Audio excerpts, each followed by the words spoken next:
are. Now, I know what you're thinking, Neil. Why would you be showing a clip from Jaws when you told us you were going to be talking about this big debate that's coming up? Well, that movie is a metaphor, if you will, because not only do I have Richard Dreyfuss on, of course, the star of that movie, but the shark can be seen as Donald Trump in a way, because it seems like every power that be in Hollywood wants to kill him. Richard, what did you think of that analogy on my part? I thought it was cute. Okay, thank you. Yeah. Well, we just raised our production level. Just remember, at the end, Roy Scheider blew into hell. Yes, indeed he did. Indeed he did. But you know, given the fact I've heard Barbara Streisand now, I've heard Bruce Springsteen, and a long list of people who swear they're going to leave the country or they just can't stand Donald Trump, I think we're going to need a bigger boot to keep them. You see where I'm going with this? If I had a penny for every time I heard that. Well, what is going on? I don't know your views on this subject, but I mean, it does seem that many of your friends in the Hollywood and entertainment community, they're not big fans of Donald Trump. Why is that?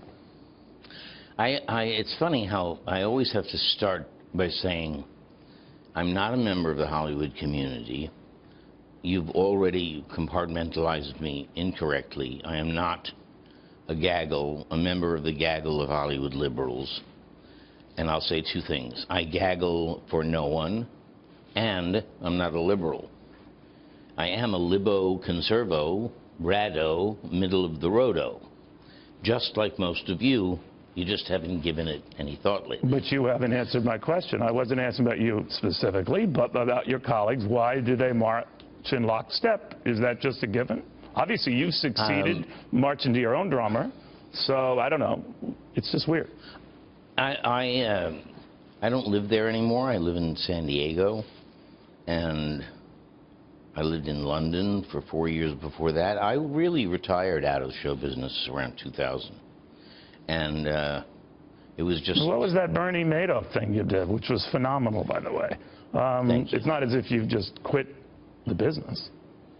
Well, I didn't quit because I found out that there had been a family crisis and my money was gone. And so the only way I knew how to make a living was to act. But I was running a nonprofit to bring the teaching of civics back to the grades below high school graduation. I remember that we don't know a lot and we're missing a lot. What have you discovered? We know nothing. You can actually say right now that there's no one in the country who can understand any of the stories on the front page of any newspaper in the country. They don't know, they don't understand the Middle East or the financial crisis or corporations or anything. I wouldn't say no one. I would say there are many in each of those categories, right? What? I wouldn't say no one, right? Wait, you dropped. Sorry to hear that. I'm missing a Neil Cavuto gem. All right, I'll let you put that on there. Can you help me? Okay, no, all I'm saying is I don't think it's no one knowing what's going on. I just think it's a lot of people who have their own strengths and interests and not so much in other areas. But then what do you want to hear out of the candidates on Monday that might pique their interest? I have no expectations about the debates. I think they're going to just, one way or the other, they're going to repeat what they've been saying and not saying in the campaign so far. And then it's a question of, is it possible to elect Donald or is it not? And I'm not saying I'm moving to Canada, but I'm going to go up to Canada for a vacation just to look around for some real estate. And, regardless of who wins or if Donald Trump wins? Well, let's say after November 6th. Or 8th. Or 8th. Let me ask you a little something here. That in debates, I mean, obviously we all live in our own heads, our own prisons, through our own bias.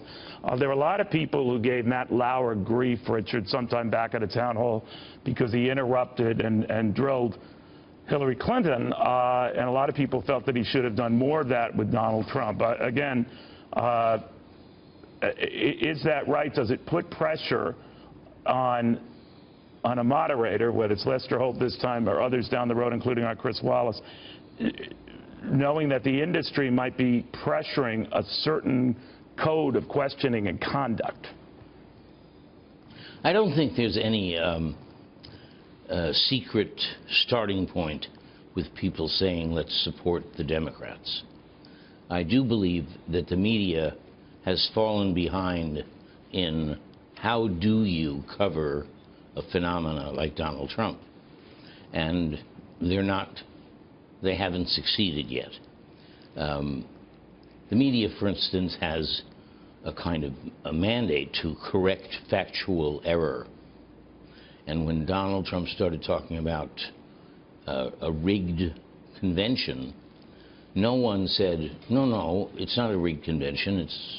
It's an old method. If you don't get the number on the first ballot, there's a second ballot. Fair enough. So do you think then it should be Lester Holt, if either candidate might be saying something that is false, that he should interrupt them, or should the other candidate interrupt them? I think the moderator should do it. I think the media should do it. But especially that got now, Candy Crowley in a lot of trouble when she did that, and it turned out she was wrong, right? Well, that's her job. But I mean, she was wrong. You may be wrong, you may be right, but there is no press club membership which maintains the same mandate that Edward R. Murrow did. Everybody lets everybody off the hook. All right, so we'll watch what happens. We'll see whether, I just sometimes see that there's a double standard, you know, interrupting Hillary, not good to do, interrupting Trump, fine to do.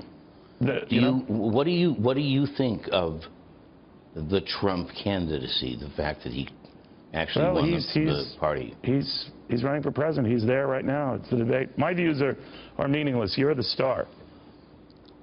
Actually, your views are of incredible meaning.